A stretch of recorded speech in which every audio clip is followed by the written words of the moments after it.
What's going on, everybody? Welcome back to the channel. Aftersound here, and we bring you Splinterlands content daily. We also stream over on Twitch at This Is Aftersound, so come by, say hello. We do giveaways every week. We do giveaways every stream, and we do giveaways every week here on the channel on the weekly Q&A videos. So all you got to do is leave your in-game username in the comments, and I pick out my favorite ones every week. The ones that provide value, the ones that share some insight, and send you some DEC in-game.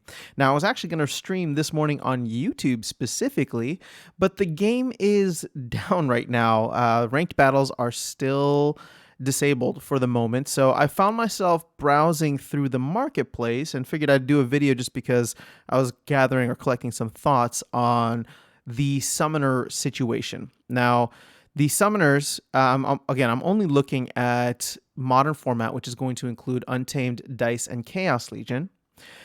And the thing that I'm noticing here, right, is we've seen a dramatic fall in prices on cards across the board, right? And the general crypto market is down. We've seen this heavy downward selling pressure on Chaos Legion cards as well, as more and more packs get open and people try to liquidate, hoping to buy in at a later time. All of that was to be expected. And if anything, not financial advice, but I would expect downward pressure to continue probably through and even shortly after the general sale, which will happen in January sometime. Just because with the flood of cards coming into the market, people will be selling cards to try and acquire other ones, right? So if you have too many of one, for example, they might try to trade that and buy something else. So I'm not saying that you shouldn't buy now. I'm not saying that you should buy now. I just, I can see downward pressure continuing for the next month or so. Now, what's interesting here is that all of the Untamed legendary summoners, right, these top 7 here, have retained their value very well, actually.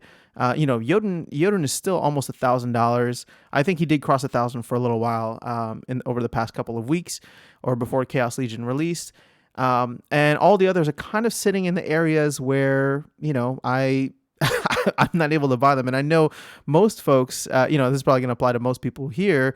They won't be able to grab them either. So, this, and if you look, there's less than like 2,000 of all of them, right? Aside from Camila, but she's just barely over that threshold. So I'm going to actually filter them out and just really look at the rare ones. So this is going to be the rares from, it looks like Splinterlands is ready to go. I don't want to refresh the page just yet. So looking at, again, Untamed, Dice, and Chaos Legion. And of course, Mylar is still at the top here. Granted, he's down about $15, maybe $20 from his recent high. And so I'm looking specifically at the new Chaos Legion summoners and how they're comparing to the older summoners, I should say, either Untamed or Dice. Now, poor Vera. I was about to say Kelia. I guess poor Kelia too. She's at the bottom of the barrel for her own kind of group here. But Vera just doesn't get any love, and I'm sorry. I'm a part of that too, just because I haven't been able to justify buying her, even though from a collection power standpoint, she's going to offer quite a bit more than all of the others. Oops, let's go back. Can we go back? She's going to, over, not all the others, over the Chaos Legion summoners. Now, come on. All right, I'm going to have to filter again. So these all dipped. I mean, I even saw Thaddeus Brood under $5 at a certain point. Oh, it looks like Kid Yuff is down here too in the mix. So what's interesting to me overall is we're seeing similar to the Ulrich effect, right, out of beta and the previous starter deck. You're seeing just how powerful Magic is. Obsidian is at the top. And almost to kind of counteract that, we're seeing Thaddeus Brood right next to in value. And I think Death has offered a lot of cards, especially the Jin Muirat, one of my new favorites, actually. Void Armor, I think, is just something that Void Armor combined with Repair is something that is very, very valuable against the amount of magic damage that's being thrown around by all splinters, right? So Thaddeus Brood, and I would say even Bortus has probably seen a little bit of a bump from that. Now, Bortus and the rest of the untamed summoners, Bortus, Pyre, these guys have all come down in value quite a bit. I mean, we were seeing these guys in the $20 value recently. So Mother Kala is right around maybe from where a month ago where I was actually considering buying and leveling up. So the thing is, collection power aside, right? If you're not worried as much about collection power, and for some people you should be, right? If you're trying to level up in higher leagues, the prices for them, and let me take the dice summoners out because the dice summoners, aside from Kid Yuff and Vera, these guys are all kind of in the range that they were. There hasn't been much change to them. So if I just look at the Untamed and Chaos Legion, and again, these all include the overall. I'm sorry, these all are the starter deck summoners, is what I should say.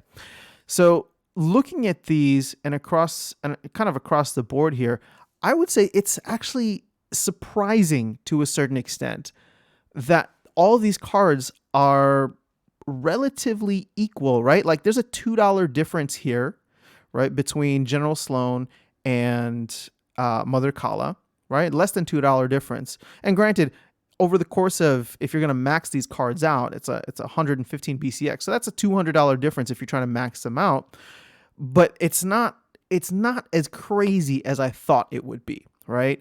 So again, there's the market, overall crypto market is down. There's generally a downward sell pressure on all cards, not just Chaos Legion, because there's even people who have these older cards, right? Mother Kala, any of the dice, Untamed and dice summoners that might be trying to liquidate those to buy into the newer summoners because maybe they have cards or strategies that can better synergize with those summoners. So, it's funny because here I was waiting for Chaos Legion to come through, and I thought that maybe the older cards would retain their value a little bit. I was also hopeful, though, that this exact scenario would play out. Now, granted, my goal is still to max out all of the Chaos Legion summoners, right? And I'm very far from that goal. I'm not even at level 3 for all of them, so this is going to be a slow and steady grind. But I guess there is this opportunity now to maybe not max out these other summoners, but definitely consider getting them to higher levels. Right now, the problem is you have to buy these individual cards, whereas for those who like to roll the dice, and many people do just because it's fun and addictive, opening packs, you might get some summoners in there. Because you're guaranteed at least one rare card in every pack that you open up. So getting a summoner is super valuable, and sometimes you're able to get one, especially if you buy a pack for less than the cost of the summoner. That feels awesome, right? So I don't know. For me, my strategy is still to max out the Chaos Legion summoners, but I'm taking a look back at these guys and wondering what are the splinters that I want to primarily focus on. And Bortus is probably one of the strong ones here, which is obviously why he's priced the way that he is. But I was also looking at Dragon. Drake in the starter deck has won me some games just because of how powerful the +1 armor is. Because all of a sudden, Scavo Hireling is super valuable. He becomes more valuable because Scavo Hireling is available in the starter deck, and you're able to repair armor across your entire team. So that's interesting. I also kind of in opposition to that have been eyeing Wizard of Eastwood just because of how prevalent armor is now. And especially void armor, this could be a situation where removing that, right? Because Wizard of Eastwood is good against Kelia, good against who's the other legendary one? What's his name? Lear Deep Swimmer, as well as the two monsters that offer, actually three monsters that offer that extra armor. And I'm going to forget their names now. I know Queen Mycelia, the new legendary earth monster, Venari Wavesmith, obviously of Chaos Legion reward card fame, and then Truth Speaker for the life deck. So again, with void armor becoming something more significant, I am kind of eyeing both of these guys as well. Contessa's cool. Pyre, I still haven't gotten. I know speed is important, but to me, Tarsa for one more mana offering 2 buffs is just incredibly more valuable. So if I'm looking at any of them in terms of the older Untamed Summoners, Bortus would be one, but he's kind of out of my price range, if I'm being honest. I just don't want to be spending like, I guess I could get a level 2, but ideally, if I have a decently powered up water deck, I'd want to get him to level 3 so that I could play level 2 legendaries, of which, I'm starting to collect some now from the Chaos Legion and Chaos Legion rewards decks. So that's kind of where I'm at. There's one last thing that I wanted to share because it doesn't fall under here, but there is a rewards summoner that is eligible for the modern format, Kretch. Now, I made a video maybe a month or even 2 months ago talking about why I love Kretch, and then Crypto Llama actually posted a video just recently talking about why he likes Kretch and the value of an epic level summoner, right? And you should go watch his video. Awesome content. He provides a lot. I learn a lot from him. But obviously the BCX required for him is significantly less. It's less than half of the amount for rare summoners. Now, the reason that I like him and what I pointed out in my video a couple of months ago was what's that called?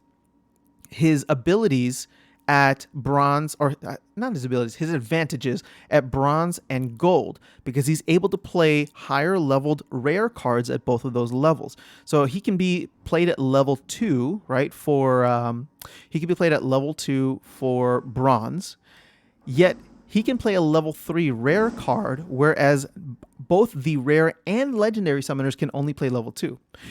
Silver's kind of a wash, but gold, he gets that buff again, where if you're playing in gold, right, legendary and rare summoners can only play level 6 rare cards, whereas he can play a level 7. So there is a benefit there, and I wanted to just highlight it again. Now, to level him up, down for maintenance. Well, I have a level 2, and to get him to level 3, meaning that he'd be silver eligible, I would have to buy 6 more BCX, and I believe he's like $14 or $15. So again, not really in the price range that I'm looking for. Granted, I know that it requires less of him to level up, but at this point I'm still trying to focus on specific splinters and get those guys leveled up to at least gold. I'm not even maxed out for silver, but I would love to be more competitive at gold level. So yeah, that's kind of where I'm at. Sorry, it's down for maintenance, but I was wrapping up the video anyway, so let's see. I love that they have this little sword fighting thing here. I just can't seem to get my timing down. Come on. We can do it. I don't know if I won or lost. All right, that's all I got for you guys in this video. Hopefully hopefully this comes back up soon. I will catch you all in the next one, and I will see you around the game. Have a great rest of your day.